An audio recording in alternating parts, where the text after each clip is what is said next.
victory for the warfighter. This is our industry's primary driver, to make our country safer, more secure, and more prosperous. To do this, the companies that make up the defense industrial base rely on clear demand signals from Congress and the executive branch, sufficient federal investment, a healthy and resilient supply chain, and a regulatory environment that promotes both innovation and adoption. The last 3 years have exposed how many years of policy and funding have shaped the contours of our industry. We invest for peace rather than the deterrence necessary to sustain that peace. We optimize for efficiency rather than capacity. This was true when I testified 2 years ago before this committee, and it remains true today. Despite an incredible amount of attention to the matter, including from this committee, and industry working against enormous economic headwinds to change this, we still have a system that increasingly can't keep pace.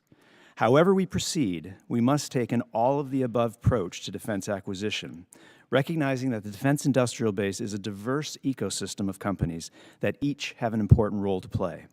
We must ensure the system positions the whole industrial base, primes, new entrants, suppliers, and commercial companies of all sizes, to meet the warfighter's needs and the nation's expectations.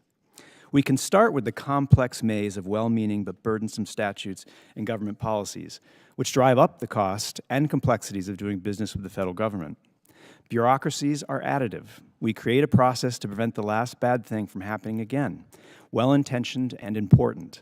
But the cumulative effect of this risk mitigation has become a greater risk than the combined mitigation because it's keeping new equipment from getting to the warfighter. Today, it takes nearly 300 days on average to award prime contracts with estimated sales of more than $100 million.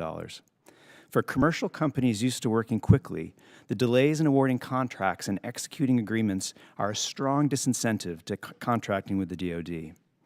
And small businesses struggle to maintain the cash flow over such a long horizon.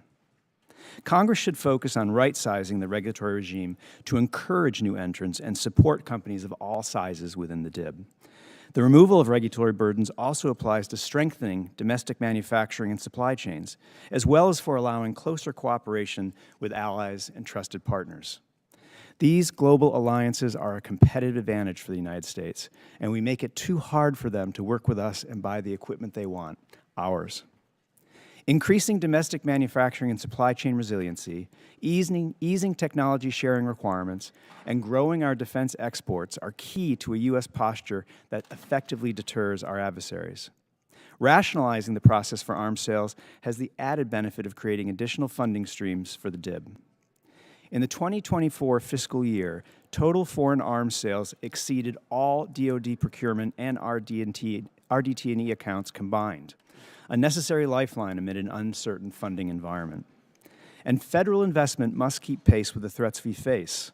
While we all recognize the growing instability around the world, particularly growing threats from China, our actions have not matched our words. Insufficient funding levels, the annual reliance on short-term funding measures, and the constant specter of government shutdowns have created deep-seated and disrupting instability for companies. This, in turn, jeopardizes our ability to maintain production lines, support a skilled workforce, and develop innovative new technologies that ensure our asymmetric advantage. Lastly, guaranteeing the DIB has access to the talent pipeline to sustain its work is foundational to these efforts. Investing in STEM education, reskilling current industry employees for new technologies, and enhancing our country's training efforts, including apprenticeship programs, on-the-job training, and certification and credentialing programs, are vital to ensuring a highly skilled, dynamic future workforce. The administration and this Congress are pursuing a policy of peace through strength. The United States defense industrial base delivers that strength. The nation needs and deserves the entire defense industrial base running full steam. On behalf of the Aerospace Industries Association, thank you again for the opportunity to testify.